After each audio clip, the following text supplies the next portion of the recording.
notice that all experience is accompanied by the fact of being aware. Whatever we are experiencing, we are aware of it. Whatever thoughts are taking place in our mind, they are known. We are aware of them.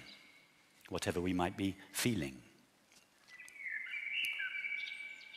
We may be depressed, lonely, sad, or we may be at peace, ecstatically happy, or newly in love. Whatever we are feeling, we are aware of those feelings.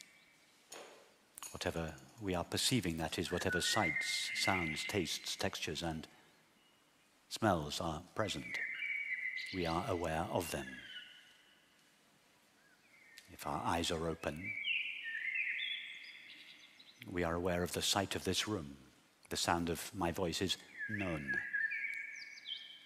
So see that being aware or knowing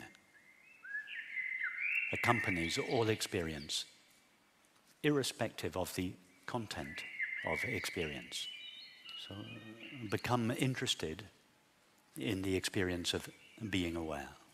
Become interested in the knowing with which your experience is known. That is, cease being exclusively fascinated by your thoughts and feelings, by your sensations and perceptions. Cease even being interested in the words that I am speaking. Be interested in that with which they are known, the awareness with which we are aware of them.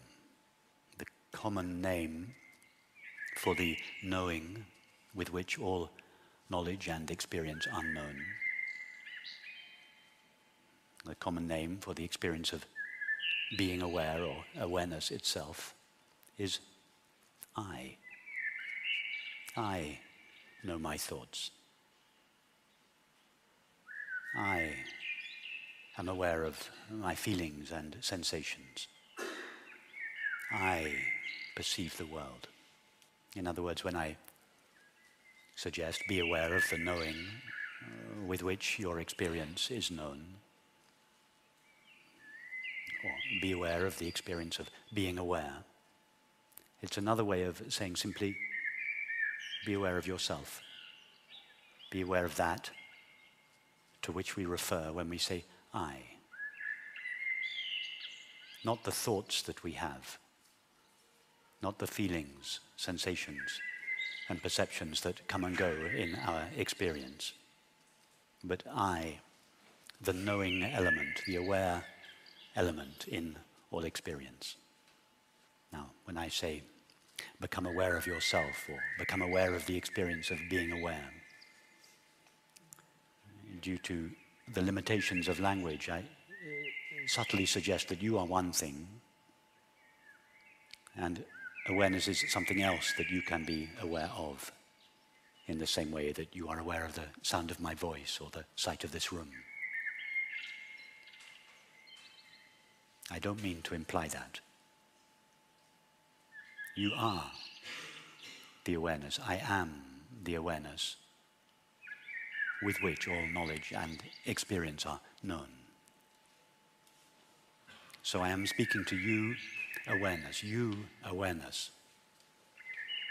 Cease, for the time being, shining the light of your knowing, shining your attention on the objects of experience.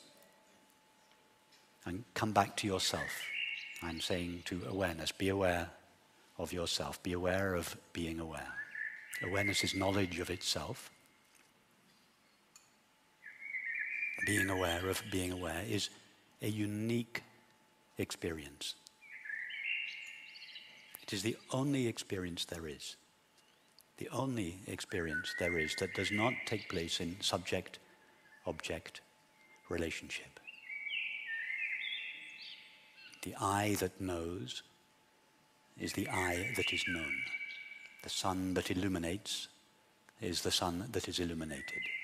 all other knowledge and experience take place in duality. I know my thoughts. I love you. I perceive the tree.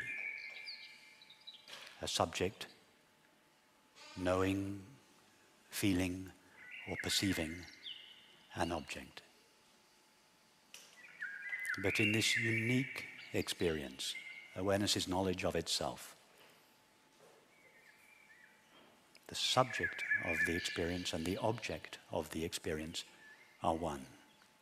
So don't try to find yourself, don't try to find the experience of being aware as an object of experience, as one might find a thought, a feeling, a sensation, or a perception. Just allow your attention to come back to rest in its source or essence. Being aware doesn't seem to be much from the point of view of the object-knowing mind. But if we are being aware of the experience of being aware, if we are knowing the knowing with which all knowledge and experience are known, we are engaged in the highest form of prayer or meditation there is.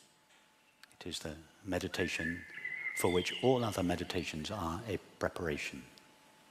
Notice that the fact of being aware is the common element in all experience, the common factor in all knowledge and experience. It runs, so to speak, ever present throughout all changing experience. The objects of knowledge and experience are continuously changing. Has anyone here ever had a thought, feeling, sensation, or perception that didn't change, that didn't appear, and at some point disappear? It is obvious that the objects of experience are continuously changing, continually appearing and disappearing. But the experience of being aware, or awareness itself, remains continuously present throughout all experience. In fact, the experience of being aware is the only element of experience that is continuous, or more accurately, ever present. We think that our bodies are continuous. We think that the world is continuous and that awareness or consciousness is something fleeting and fragile that comes into existence and then disappears. If we stay close to the evidence of experience like a true scientist, we find that the opposite is in fact true. All that is known of the experience of the body or world is a series of fleeting and changing sensations and perceptions.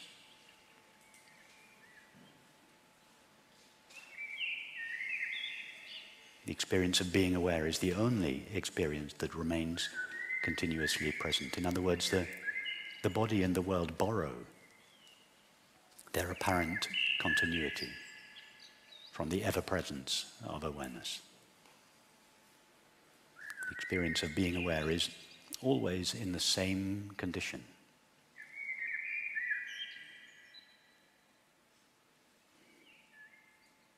At breakfast this morning, whatever it is that was aware of your experience is in exactly the same condition as whatever it is that is currently aware of your experience.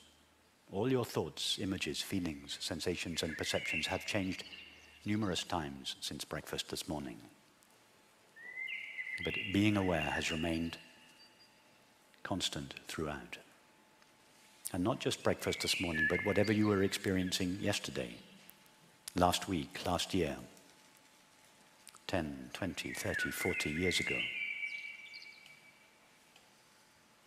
Being aware remains in the same condition throughout.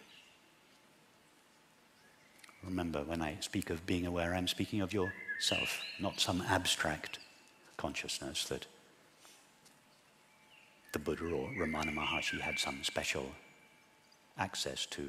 I'm speaking of the very awareness with which each of us is now aware of our experience, commonly known as I, myself.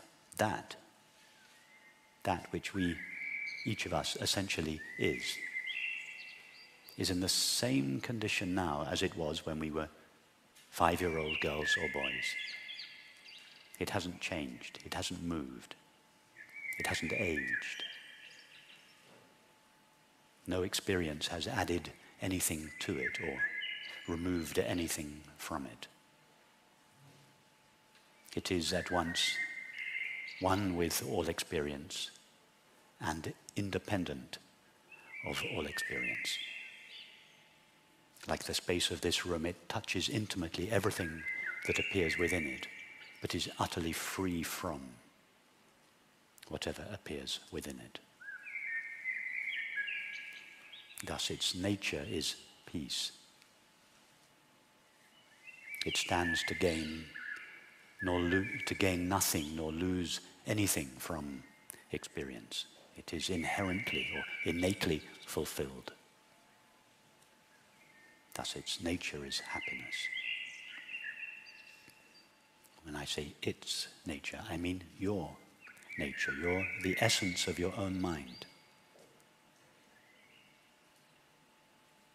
is innately peaceful, innately fulfilled, not as a result of any particular experience, but a peace that is prior to all experience.